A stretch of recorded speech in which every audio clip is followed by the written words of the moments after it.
मेरे प्यारे देशवासियों, हमारे यहाँ कहा जाता है, जो जमीन से जितना जुड़ा होता है वो बड़े से बड़े तूफानों में भी उतना ही अड़िग रहता है। कोरोना के इस कठिन समय में हमारा कृषि क्षेत्र, हमारा किसान इसका जीवंत उदाहरण है। संकट के इस काल में भी हमारे देश के कृषि क्षेत्र ने फिर अपना दमखम दिखाया है। साथियों, देश का कृषि क्षेत्र, हमारे किसान, हमारे गांव आत्मनिर्भर भारत का आधार है। ये मजबूत होंगे तो आत्मनिर्भर भारत की नींव मजबूत होगी। बीते कुछ समय में इन क्षेत्रों ने खुद को अनेक बंदिशों से आजाद किया है, अनेक मिथकों को तोड़ने का प्रयास किया है।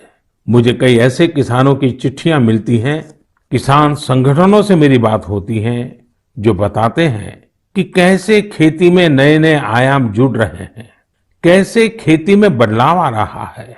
जो मैंने उनसे सुना है, जो मैंने औरों से सुना है, मेरा मन करता है आज मन की बात में उन किसानों की कुछ बातें जरूर आपको बताऊं।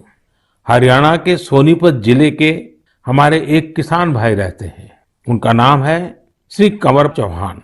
उन्होंने बताया है कि कैसे एक समय था जब उन्हें मंडी से बाहर अपने फल और सब्जियां बेचने में बहुत दिक्कत आती थी। अगर वो मंडी से बाहर अपने फल और सब्जियां बेचते थे तो कई बार उनके फल, सब्जी और गाड़ियां तक जब्त हो जाती थी। लेकिन 2014 में फल और सब्जियों को एपीएमसी एक्ट से बाहर कर दिया गया। इसका उन्हें और आसपास के साथी किसानों को बहुत फायदा हुआ।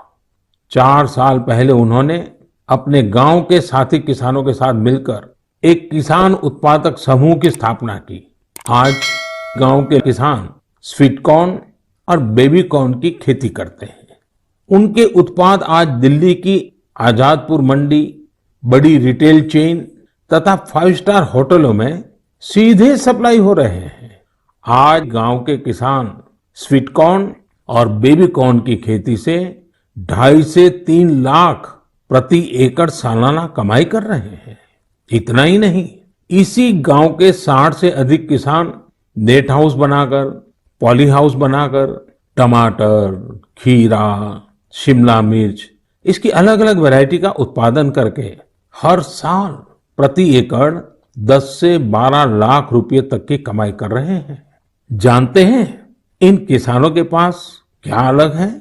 अपने फल सब्जियों को कहीं पर भी किसी को भी बेचने की ताकत है, और ये ताकत ही उनकी इस प्रगति का आधार है। अब यही ताकत देश के दूसरे किसानों को भी मिली है।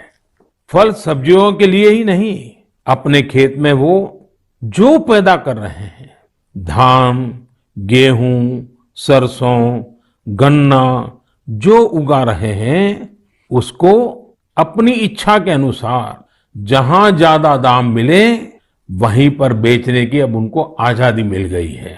साथियों, 3-4 साल पहले ही महाराष्ट्र में फल और सब्जियों को एपीएमसी के दायरे से बाहर किया गया था। इस बदलाव ने कैसे महाराष्ट्र के फल और सब्जी उगाने वाले किसानों की स्थिति बदली, इसका उदाहरण है Shri Swami Samarth farmers producer company limited. एक किसानों का समूह है। पुणे और मुंबई में किसान साप्ताहिक बाजार खुद चला रहे हैं। इन बाजारों में लगभग 70 गांवों के 4,500 किसानों का उत्पाद सीधे बेचा जाता है, कोई बिचौलिया नहीं। ग्रामीण युवा सीधे बाजार में खेती और बिक्री की प्रक्रिया में शामिल होते हैं। इसका सीधा लाभ किसानों को होता है, गांव के नौजवानों को रोजगार में होता है। एक और उदाहरण तमिलनाडु के थेनी जिले का है। यहाँ पर है तमिलनाडु केला फार्मर प्रोड्यूस कंपनी। ये फार्मर प्रोड्यूस कंपनी कहने को तो कंपनी है, हकीकत में ये किसानों ने मिलकर के अपना एक समूह बनाया है। बड़ा लचीली व्यवस्था है और वो भी 5-6 साल पहले बनाया है।